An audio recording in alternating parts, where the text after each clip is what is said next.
All right, I wanted to do question 10 on quiz 16. A few people got it wrong. Before I do that, I want to make sure you know it's perfectly fine. I know that some of you are taking the quizzes and then seeing what the right answers are, or which ones you missed, and then filling in the correct answers on their second attempt. That's perfectly fine. You're supposed to be able to do that.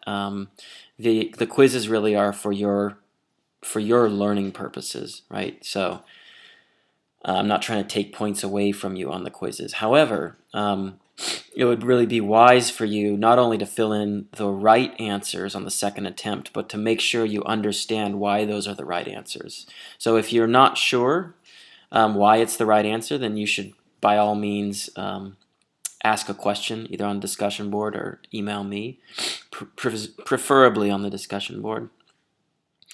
All right, so let's look at question 10 here. This is says only the good die young.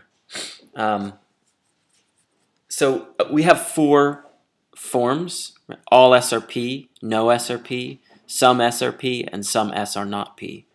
So I'm just going to tell you the form of this is all S are P. That's not the answer. I haven't translated this sentence into this form yet, but this is the form. So the question is, how ought we translate this? I mean, there are two options here, right? It could be all those who are good are those who die young, or it could be all those who die young are those who are good. Only one of those is the right answer. So here's how to maybe think about this. So our sentence is only the good die young. So one way of thinking about what the sentence means is thinking about what it rules out. And the sentence only the good die young rules out only one of these quadrants, right? So this quadrant represents those who are good and those who die young. This quadrant represents those who are good and those who die old. This represents those who are bad and die young, and this represents those who are bad and die old.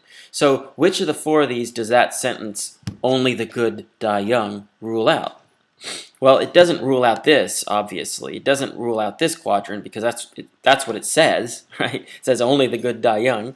So ask yourself this question. According to that sentence, could it be true that there are bad people that die young? Now think about that. If only the good die young, could there be, according to this sentence, bad people who die young? And if you think about it, you'll realize that the answer is no. So this quadrant that of there being bad people who die young, that's what the sentence rules out, right? So let's go back to the sentence. And let's think about a translation here. So let's think about the translation. All those who are good are those who die young, right? I'm going to delete that. Does that capture what the sentence is saying? Well, does that rule out the right thing? So this says anyone who is good is someone who dies young. Is that what we want to say? Are we saying the same thing in saying that only the good die young? Well, is it ruling this out? Is it ruling out that there are bad people that die young, right? This set, look at my translation. All those who are good are those who die young. All the good die young.